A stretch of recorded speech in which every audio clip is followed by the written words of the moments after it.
All right, everybody, welcome back to Firm and Final. And for today's discussion, I have a group of individuals that work in the new and very innovative, even somewhat AI underwriting tool space. So I'm really excited to dive into this conversation today. Now, before we get into introductions, I'm going to set up a scenario here for you. So this is what I think about when I think about you guys. I think about a SIA conference. I think about you guys being in that vendor space, the vendor setup space where people walk in and see all the different vendors that are at the conference. You guys all go back to the bar afterwards. You have a drink together and you say to yourself, what a bunch of idiots these guys are in the stop loss and the reinsurance space. They don't know anything about underwriting. And you guys have a very different approach. So we're going to dive into that today. But just to get us started, we have with us today Jason Oswald, who is with Gradient. We have Pietz, who's with Prealize, and we have Ali Panjwani, who's with Merit Medicine. And just to get us started, can you guys give us a little bit of background on you, your company, and how long you've been in this space? Ali, why don't we start with you? Sure. Matt, thanks for having me. Ali Panjwani, founder, CEO of Merit Medicine. I've been in the healthcare space for over a decade. The last 10 years has been really focused on either supporting payers or negotiating with payers, primarily in the pharma and biotech side. So I was in market access for the majority of my career in the last few years, shifted over and really supporting the mission around affordability, predictability, better underwriting. Very cool. Ian, how about you? I started out as a health actuary. So I started out working for a national payer and went through a number of different programs there. I worked in commercial pricing. I worked in level funded and PEO pricing. And really what I enjoyed most about that was the connection between insurance and protection for the individuals. And that's why healthcare was so exciting to me from a financial perspective. My background is in math. I transitioned out into one of the consulting shops and got into health underwriting predictive models. Those were things that I'd used on the payer side. And I joined Prealize here a little over a year ago as their product innovation VP and really focused on taking the predictive models that Prealize had developed and finding applications for underwriting solutions. All right, very cool. Jason, how about you? Yeah, very similar to Ian, actually, though the opposite path. So I also came out of mathematics. I've been in health insurance now for about 15 years, a little over 15 years, and started in the consulting space with pooled arrangements and then true self-funded groups. Then moved into the carrier side, handling both fully insured and self-funded type arrangements. I've been at Gradient here for about 3 years. We've had a health practice for over 5 years now. The company itself started doing risk modeling with property and casualty. So we've been doing health, as I said, for about 5 years, both fully insured and now self-funded. Yeah, and so what do you guys call your space? Because sometimes people refer to it as AI underwriting. Sometimes people call it predictive underwriting. What do you guys refer to it as? Yeah, I think my experience probably coming up to working at Gradient, I just refer to it as like a predictive underwriting. I kind of think broadly what we're all doing is kind of the natural evolution of underwriting, which is we try to do the job better. And we use new tools and data collection methods that are available kind of broadly and apply those. So I still think it's predictive underwriting. We just happen to be using this burgeoning tool set that's out in the market right now with all the AI modeling. I think we're very similar. I think we refer to ourselves as a predictive analytics company. And I think that's part of what attracted me to this role. So we do the predictive underwriting, but Prealize was really founded about a decade ago, focused on the care management side of the house. So we've spent a lot of time there on engagement, predicting conditions and what you could do about it, and then transitioned into the underwriting space over the last several years. Ali, how about you? I think I'm pretty aligned with Ian's description there. The way that I see it, our tools are here not to necessarily replace an actuary or an underwriter, but really just supercharge their abilities. There's a lot of value in the experience that an underwriter or an actuary brings. And what we want to be able to do is process information at a greater volume, faster, and provide more accurate future insights. What you do with it, how you price groups, is a function of how much risk you want to take as a company. Sure. But we want to be a very valuable input into that process. Yeah. So Ali, you founded a company around this. Ian and Jason, you guys are pretty new to your companies too in the past couple of years. So you must all think that there's a really big opportunity. Dive into that for me. Why do you guys feel like there's a big opportunity with predictive analytics, specifically in the stop loss and reinsurance community? I'd love to take this one first. Go for it. As cheeky as it sounds, I've got a bit of an acronym for this. It's the 3 V's.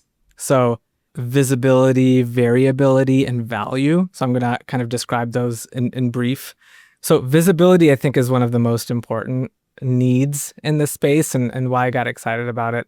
The limited information that a lot of the carriers have when they're first trying to underwrite a group and price the group is a huge gap. So, only knowing a subset of information about a subset of members in every group, but having to underwrite the risk of the entire group, I think is a really huge opportunity. So that's visibility.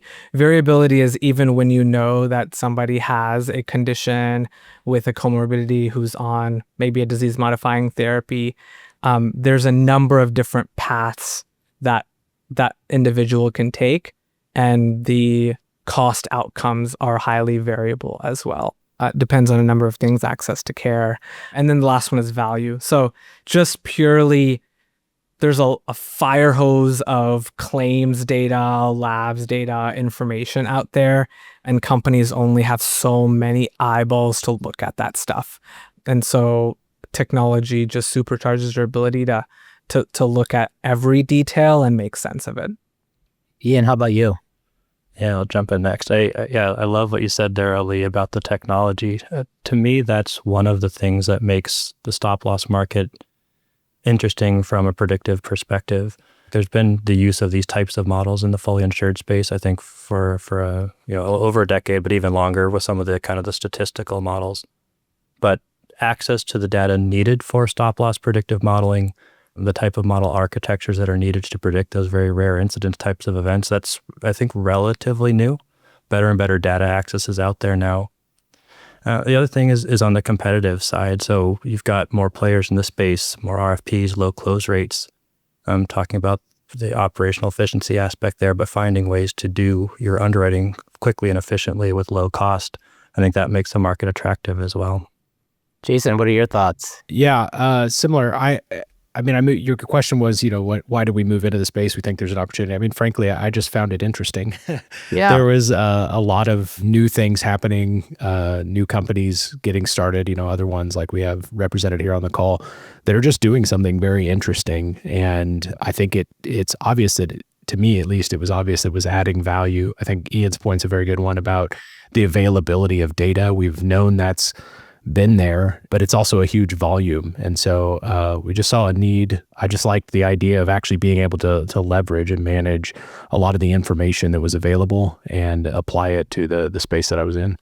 Yeah, that's interesting. I want to jump on something that Ian said. So you said that these tools have been around in the fully insured space for the past 10 years.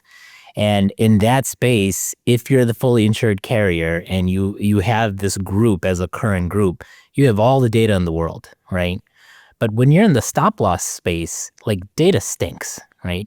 If done right, a group has no more than 2 to 4 stop loss claims a year.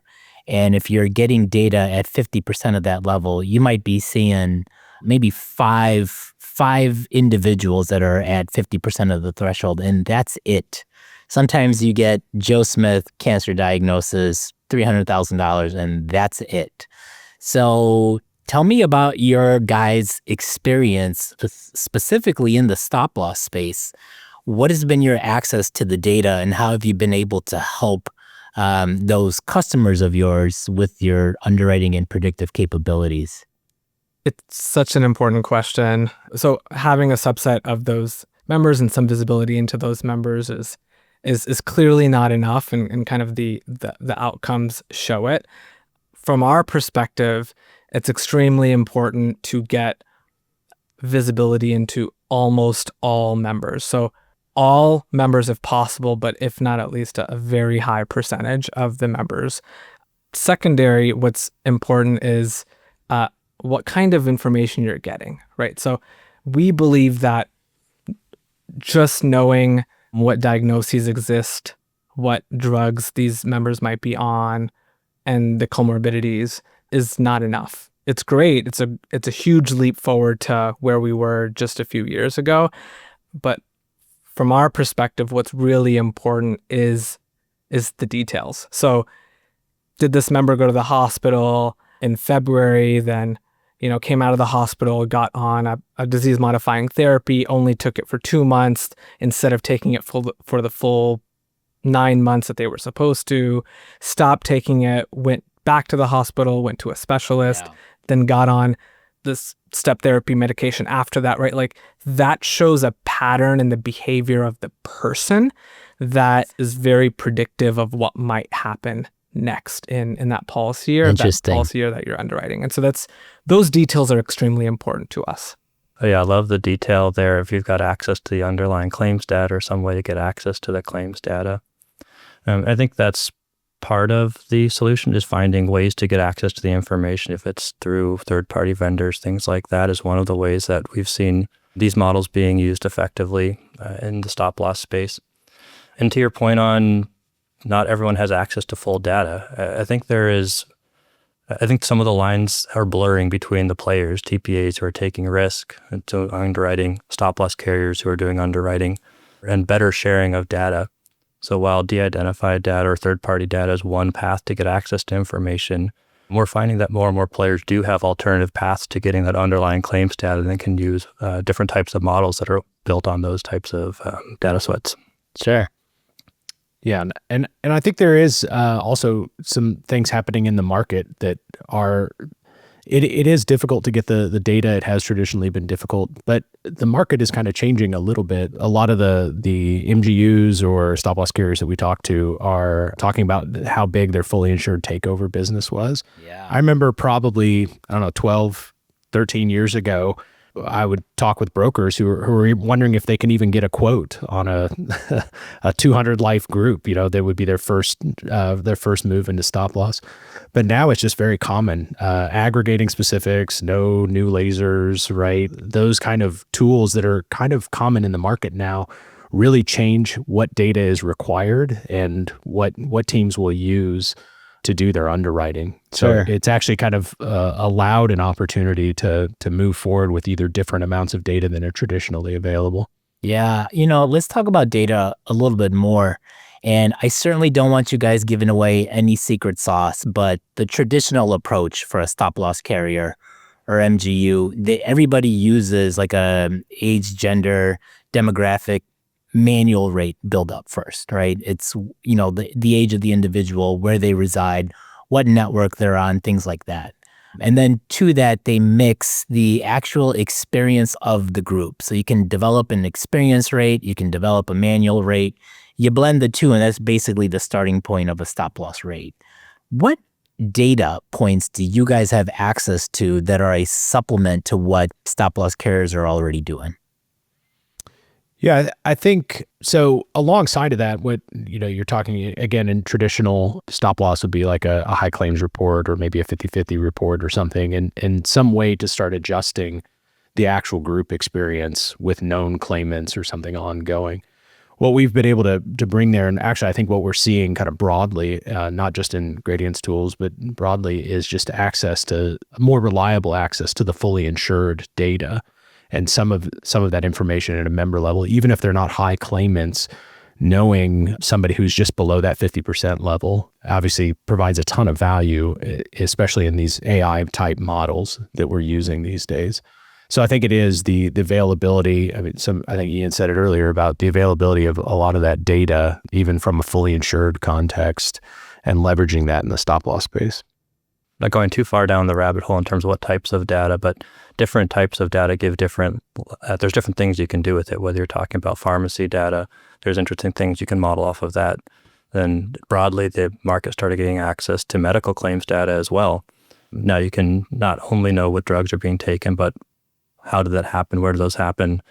Why are they taking drugs? Is it prophylactic? Is it preventative, or is it associated with something specific? and you start to layer in labs data and all these other types of data, there's other things that you can solve for, gaps you can find in the problem. Sure.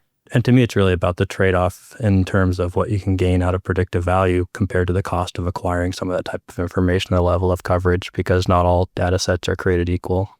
For us, it's extremely important to have that transaction level detail, to actually have the first dollar pharmacy and medical claims data on all members, or at least the majority of the members. And we realize that most of the carriers that we work with don't have access to that level of information. And so it was really important for us that we build the capability in-house to be able to take a census file, an enrollment file, and acquire that first dollar pharmacy and medical claims data on our carrier's behalf, because the details are just so important to be able to predict what's going to happen next accurately.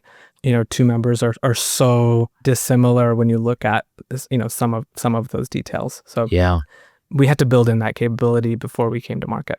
Okay. So, I go back to these tools being really useful in the fully insured space.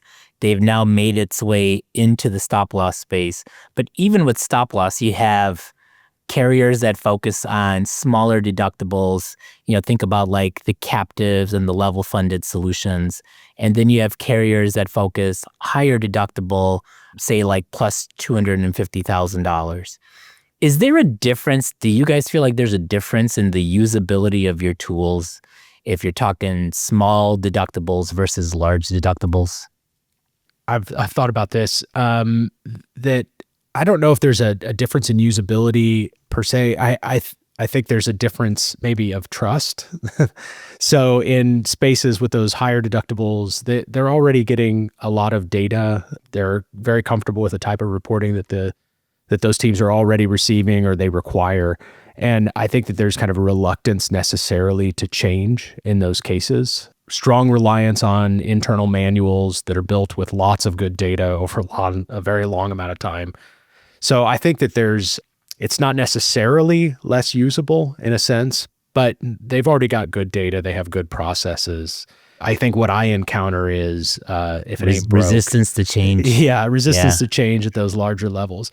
Now, at the smaller deductibles with the smaller groups, like there is an opportunity there, right? And there's a lack of data. And so we see a lot greater desire to move into these tools, to accept the tools on those lower deductibles, smaller group sizes, just because there's simply an opportunity to take on a lot of risk there, a lot of good risk, and insure these groups, save them some money, make a profitable business. So I don't know if it should be that way, but it definitely seems to be a reluctance for the larger groups and an acceptance of the smaller groups. Sure. What do you guys think? So when I think about low versus high deductible, I think there's some scaling that happens there. When we look at the predictive problems associated with predicting incidents or the cost associated with 30,000 versus 150 versus 350,000, it starts getting very sparse in terms of the incidence of those high excess levels. Yeah. I think that's part of why fully insured was quick to adopt as well, because you have a lot more data when you're talking about an event out of a $700 PMPM that's really different than $50 PMPM. Yes. And so I guess what I've seen is that the predictive models are better at doing those lower thresholds. They're more accurate, they're more consistent. I think there's a lot of value in those upper thresholds, but to Jason's point, there's also different levels of detail and a different acceptance of risk. And carriers are more risk takers. They may be more willing to spend the manual time when you're talking about a 5,000 or a 10,000 life group, rather than trying to churn out 100 RFPs for 50 lives, for example. So I think the value is there across the range of spectrum, but the predictive models have more work to do when you're talking about very rare or accident-related events that are often associated with those truly top-end specs. Sure. What do you think, Ali? Yeah, I think both answers are great. I look at it in two ways, and I feel like Jason and Ian addressed both, which is the financial feasibility of applying predictive analytics tools to groups with higher deductibles, generally larger groups, is one aspect of it. The other aspect is these tools' ability to actually predict that risk more accurately than more traditional methods. I think those are the two aspects that should be considered. Taking that second point first, what we have seen is that a model that works really well at predicting risk and claim spend in a lower deductible, smaller group environment is not the same model that works really well with predicting lightning strikes, and just leaning on a couple of technical terms that I feel like you guys will know. Lightning strike is a very technical term. Not that one, but precision and recall, right? Is there's a balance between you have to strike true positives and true negatives in a lower deductible model differently than you would do in a higher deductible model. And so I think a mixture of models from an accuracy perspective in those two scenarios is necessary. So that's kind of the technical side. The financial feasibility side, I think we have some work to do as an industry. So I think today the use case is built very well for small groups. The amount of premiums that carriers can collect from a small group with lower deductibles justifies the use of predictive analytics and a kind of the pricing models that exist today. We have to do a little bit of work in making these types of tools financially feasible in a large group, high deductible setting. Sure. So I'm also in the lightning strike business, right? So we're a reinsurer, and these are really high dollar claims, right? Those that exceed $2 million. I'm specifically really focused on gene therapy these days. Give me some comfort that your tools can help find claims that can exceed $2 million. I think that's I'm going to dodge that question just a little bit, but I think it's the gene therapy question I think is an interesting one, because when you start talking about that type of spend, I think there is a question to be asked of, can you underwrite for that? And there's really only decline to quote when you're talking about identifying those types of risks, because there's no level of premium that you could collect and spread across a book of business at a case level basis. I wouldn't anticipate. So to me, that is something that makes sense to move out of the underwriting process and look at a more of a top level payment type of a scenario. To the point of higher and more rare, it's harder to predict. I really haven't seen predictive models that can do things at that level. I'm not sure that the technology is there yet. Yeah, it feels like at that level, it's just really about pooling, right? It's having enough lives to spread the risk across and really focus on pooling. One thing I think we have going in our favor on this point, and I agree that the rarity of the therapies and how they're being applied makes it really hard to predict. I think the one thing that we have going for us is that we know what conditions can be treated with this, and we can have a lot of these cell and gene therapies. We know what information, who could possibly be a candidate for this, and the ubiquity and the usefulness of the data broadly that we can look at can help find or at least exclude members to say, hey, they may have the underlying condition, but they are not a candidate for such and such a therapy. So I do think there's an opportunity to at least somehow exclude people who would otherwise be rejected just because of the availability of the data. Hard to predict overall, maybe like emergent therapies, but if the underlying condition exists and we have some information that could help us say this is an insurable person who's not going to take one of these therapies, I think that that's helpful. Here's where I'll say you guys have the advantage. Typically, when you're doing the work you do, you try to collect the member level census, right? So employers have employees have children. A lot of children right now are the ones that are getting gene therapies. And so you may not see it at the employee level, but because you guys are asking for member level census, you might be able to run against the data that you have that identifies somebody has spinal muscular atrophy or sickle cell. That might be information that the traditional reinsurer does not have access to. I think that's fair. I think there's a question of, do you want to underwrite for that though, or do you want to pool for it? Because if I'm declining these very rare diseases, very rare treatments, am I declining so much of the population that I just don't feel like I'm going to able to run the business that way? Yeah, that is a core problem, right? Like right now, there's not enough premium to be able to absorb those types of claims. And so by and large, the industry is leaning towards excluding those individuals, which, Ali, to one of your earlier points, it doesn't help the affordability and access to care. But stop loss carriers and reinsurers are also running a business and they're trying to protect their P&L. And so they can't typically take on those types of claimants without some sort of pooling.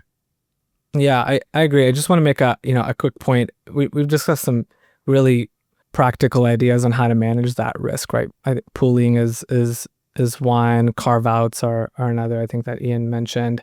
I have just a counterpoint to Jason's point around effectively eligibility of members in a population that might take gene therapy. So this is a perspective that comes from my background in the specialty pharma space and commercializing these really high cost medicines over the years, which is there's a big difference between, a member that is eligible to take a drug and one that is likely to take one. So in that nuance, there is payers in the middle that make it really difficult. There are step therapies involved. There is patient out-of-pocket costs that sometimes make it prohibitively expensive. Sometimes these gene therapies require administration at a center of excellence that is an hour or more drive away for a quarterly intrathecal application. There's a lot of barriers to be able to take this. And so the main point that I want to make is, yes, it's hard to predict. I've seen tools try to do it, and I've seen tools overestimate the risk of it because we're leaning towards, right? Conservatism. Yeah, like eligibility, how many members are eligible to take this medicine versus how many members are actually likely to take it after all those barriers are taken into account. Sure. Yeah. And I think that was my point exactly, that like, hey, if we could somehow whittle the pool to say, here's ones who are more likely to actually take this, we can actually have populations get the stop loss coverage, right, who might otherwise be declined. So I think that's a good point. So what does the future hold for tools like the ones that, from the companies that you guys work for? What can we expect in the coming year? I think in the stop loss space in particular, more customization models and solutions that are well tailored to the business needs of individual carriers. I think we're seeing that with some of the players in the space, is that they're trying to find ways to differentiate themselves in the way that they write their business. So finding ways to meet that in the same way that they write their business. Yeah, I hope that we're going to see something maybe more consultative in the sense of, saying this is a good spec level for this size of group or this risk of the group.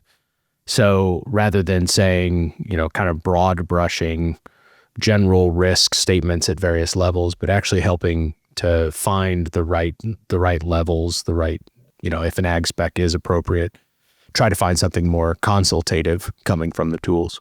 Sure. The future, I think, contains products that better support larger groups. Higher deductibles is one. And the second is better access to data. So solving the problem, Meb, of I only have an employee level census. Well, yeah. Can we take it a step further as a partner to you and say, we will go ahead and access that member level census versus the employee level census and acquire the data and get you the insights that you need with full visibility of that group. I think that would be a game changer. Well, I really like that answer. And this has been a fantastic discussion. So thank you, first of all, for engaging with me on it. Let's get you guys out of here with one more question. Make a bold prediction. We're in the stop loss and the reinsurance space. This is a $35 billion industry. And I'm curious from your perspective, what do you see happening this year? Jason, why don't we start with you? Oh, man. Well, I know that there were some, I don't know how bold this is. I guess, listeners can judge. But I know that there were some challenges on the fully insured side. I think that we're just going to see continued movement into the self-funded space by the fully insured market. And I think there's going to be opportunities created there by the higher medical trends. So fully insured transitions, level funded products, I think those are going to continue to grow. Ian, how about you? Yeah, I like Jason's thought from a growth perspective and for all of us here. To me, I think I think we're going to see a lot more adoption of the types of solutions we're talking about here. I think the market is primed. The players are here. There's been competition in the space to have raised the level of product being offered. And to me, this is a year when folks really take a serious look at things. And Ali, why don't you close us up? Yeah, I'm gonna make a prediction that is high level and self-serving, which is broader adoption of predictive analytics tools across all different types of carriers, small group, large group, low deductible, high deductible. I think that's going to be good for the industry. Yeah, I would tend to agree with you. I think self-insurance will continue to grow.